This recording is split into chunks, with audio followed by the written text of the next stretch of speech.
Le débat de censure contre la première ministre Paetongtarn Shinawatra a commencé lundi matin, portant sur son manque présumé de compétences, une évasion fiscale et l'influence qu'elle accepterait de son père, Thaksin Shinawatra, qui ne peut être tenu responsable. Natafon Ruangpanyaut, chef de l'opposition et du Parti du peuple, a déclaré à l'Assemblée que Madame Paetongtarn manquait de volonté pour résoudre les problèmes nationaux et de connaissances nécessaires pour diriger le pays.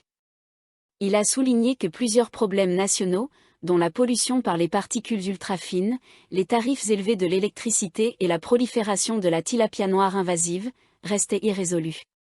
De plus, la politique de distribution de 10 000 bas du gouvernement a échoué à relancer l'économie, a-t-il affirmé. Monsieur Natafon a évoqué le retour de Thaksin Shinawatra, le père de Madame Paetongtarn, qui, selon lui, dictait sa vision pour la nation. Nous avons un leader en dehors du système qui travaille en dehors de la maison du gouvernement sans avoir à rendre de compte, car il n'est soumis à aucun mécanisme de contrôle, a déclaré le chef de l'opposition. Le chef du parti Palam Pracharat, PPRP, le général Prawi Wongsuwon, a déclaré à l'Assemblée que la première ministre avait poursuivi la politique de distribution de 10 000 bas malgré les avertissements de la Banque mondiale et du Fonds monétaire international selon lesquels elle ne stimulerait pas efficacement l'économie. Il a également critiqué la politique étrangère de la première ministre concernant le mémorandum de 2001 avec le Cambodge, qui mettrait en péril les ressources marines et le territoire thaïlandais. Le soutien du gouvernement au complexe de divertissement avec des casinos légalisés mettrait le pays en danger, affaiblirait la population et encouragerait des activités illégales comme le blanchiment d'argent, a-t-il ajouté. Le général Prawi a également affirmé qu'un membre de la famille de Madame Paetongtarn avait influencé la gestion du pays en organisant des réunions de dirigeants de partis politiques au domicile familial. Le PPRP faisait référence au père de la première ministre, Thaksin Shinawatra. Le pays n'est pas un terrain d'entraînement pour une débutante, a déclaré le général Prawi. Madame Paetongtarn s'est ensuite levée pour démentir brièvement les allégations du général Prawi. Wiroj Lakanadizorn du Parti du peuple a déclaré à l'Assemblée que Madame Paetongtarn avait reçu des actions dans plusieurs entreprises, d'une valeur totale d'environ 4,43 milliards de bahts, de la part de ses frères et sœurs aînés, de son oncle, de sa tante et de sa mère sans avoir à payer de droits de succession, qui auraient pu s'élever à 218,7 millions de bahts. Il a affirmé que Madame Paetongtarn avait émis 9 lettres de change et prétendu qu'elle avait acheté ses actions à ses proches plutôt que de les avoir reçues en héritage. Cependant, ces lettres de change n'avaient ni date de remboursement ni taux d'intérêt, a-t-il souligné. Le montant de l'impôt successoral évité aurait pu nourrir de nombreux enfants pauvres et personnes âgées grâce aux programmes sociaux du gouvernement. Il représentait environ 14% du montant total de l'impôt sur les successions collecté à l'échelle nationale l'année dernière, a ajouté le député du Parti du peuple. Une personne qui évite l'impôt devrait-elle être fière d'être première ministre, a demandé M. Wiroj. Thaksin Shinawatra a reconnu qu'il ne pourrait pas ramener sa sœur, Yingluck, chez elle pour le festival de Songkran cette année, contrairement à ce qu'il avait laissé entendre précédemment. Peu après son retour en Thaïlande en août dernier, après près de 17 ans d'exil volontaire, Thaksin avait déclaré qu'il prévoyait de ramener Yingluck en Thaïlande à temps pour célébrer ensemble le Nouvel An traditionnel. Dimanche, il a finalement admis que sa sœur devrait attendre encore un peu, expliquant que le moment n'était pas approprié pour son retour. Un souhait et la réalité ne sont parfois pas les mêmes, a déclaré l'ancien Premier ministre aux journalistes. Quand le moment sera venu, elle reviendra, a-t-il ajouté. Thaksin a refusé de détailler les facteurs qui entravent encore son intention de ramener Yingluck de son exil, qu'elle passe principalement à Londres. Thaksin a indiqué qu'il célébrerait Songkran à Chiang Mai du 12 au 13 avril. Yingluck a fui le pays en 2017, juste avant que la division criminelle de la Cour suprême pour les titulaires de fonctions politiques ne la condamne pour ne pas avoir agi contre la corruption dans le cadre de la politique de soutien au prix du riz menée par son gouvernement alors qu'elle était première ministre. Bangkok et 57 des 76 provinces du pays étaient enveloppées par des niveaux élevés de poussière PM2.5, niveau rouge, lundi matin.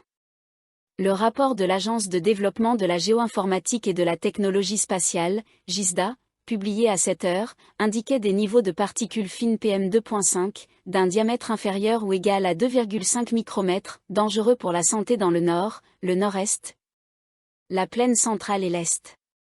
Des niveaux de pollution atmosphérique plus sûrs ont cependant été enregistrés dans le sud. Le niveau de PM2.5 jugé sûr par le gouvernement est fixé à 37,5 microgrammes par mètre cube sur une période de 24 heures. Selon GISDA, Buengkan avait le niveau de PM2.5 le plus élevé avec 146,2 mg/m, suivi de Nang Khai, 131,5. Loei, 121,3. Nan, 118,1. Phrae, 117,6. Maeon-son, 114,1. Lampan, 106,4. Singburi, 105,4. Uttaradi, 104,2. Nong Bualam-Phu, 104. Chenat, 103,8. Udon-Thani, 103,5. Phitsanulok, 103,4. Phayao, 103. Sukhothai, 102,9. Bangkok, 99,7. 42 autres provinces avaient également des niveaux rouges de PM2.5 allant de 75,4 à 99,4 mg/m, y compris Ayutthaya, Chiang Mai, Chiang Rai, Nakhon Ratchasima, Nonthaburi, Samut Prakan, Surin et Ubon Ratchathani. 5 provinces faisaient face à des niveaux oranges, commençant à affecter la santé, avec des niveaux de PM2.5 allant de 60,6 à 73,1 mg/m.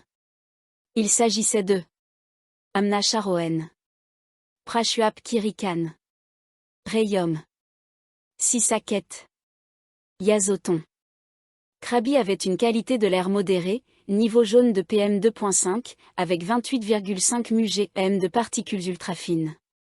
13 provinces du Sud avaient une bonne qualité de l'air avec des niveaux verts de PM2.5 allant de 15,4 à 23,9 mg/m.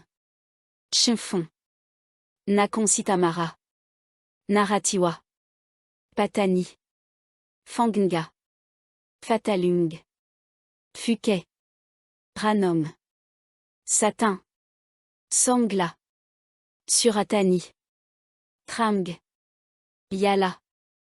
Le ministère de la Santé publique, MOF, intensifie ses efforts pour améliorer la qualité des services de massage thaïlandais. Kosit Suvinijji, conseiller auprès du ministre de la Santé publique, a souligné l'augmentation du nombre d'entreprises de services de santé, y compris les spas de bien-être, mais a averti qu'il y avait une pénurie d'environ 50 000 praticiens qualifiés en massage thaïlandais en Thaïlande. Il a exprimé des préoccupations concernant les normes incohérentes et les pratiques inappropriées qui ont terni l'image de la profession, le massage thaï étant souvent associé à des maisons closes. Il a insisté sur la nécessité de faire la distinction entre le véritable massage thaï, ou Nuad Thai, et les services de qualité inférieure. Le Nuad Thai a été officiellement reconnu par l'Organisation des Nations Unies pour l'éducation, la science et la culture, UNESCO, comme faisant partie du patrimoine culturel immatériel de l'humanité en 2019. Il a ajouté que les entreprises utilisant le terme Nuad Thai doivent respecter les normes exigées. M. Kosit a reconnu que des erreurs passées avaient conduit à une confusion entre le massage thaï et les salons de massage. Il a averti que le MOF prendrait des mesures juridiques contre ceux qui détournent l'image de ce service. Les praticiens de massage thaï méritent le respect en tant que professionnels d'un métier noble, a-t-il déclaré. Le ministère lance également le projet « Praticien local de massage qualifié », avec un programme pilote pour 100 personnes, visant à préserver le savoir des praticiens locaux ayant appris leur art par des traditions familiales ou des enseignements dans les temples. Cette initiative permettra de documenter et de préserver ce savoir précieux pour les générations futures, a-t-il déclaré. Le ministère classera également les praticiens de massage thaï en fonction du nombre d'heures de formation, allant de 60 heures pour les praticiens débutants, 500 à 800 heures pour les praticiens avancés. Ce système vise à inciter les praticiens à améliorer leurs compétences et à apprendre de nouvelles techniques. Les niveaux de certification supérieurs seront liés à un potentiel de revenus plus élevé, a-t-il précisé. M. Kosit a indiqué que les tarifs des services seraient ajustés en fonction du niveau de certification du praticien. Un système de classement par étoile sera introduit pour aider les praticiens à améliorer leur qualification et à gagner de meilleurs salaires. Le ministère prévoit également de former 20 000 praticiens de massage thaï professionnels supplémentaires, en mettant l'accent sur la spécialisation dans le soulagement des douleurs musculaires, le traitement de l'épaule gelée et la rééducation après un AVC. Le ministère espère que ces efforts permettront de résoudre la pénurie actuelle et d'offrir de nouvelles opportunités de carrière.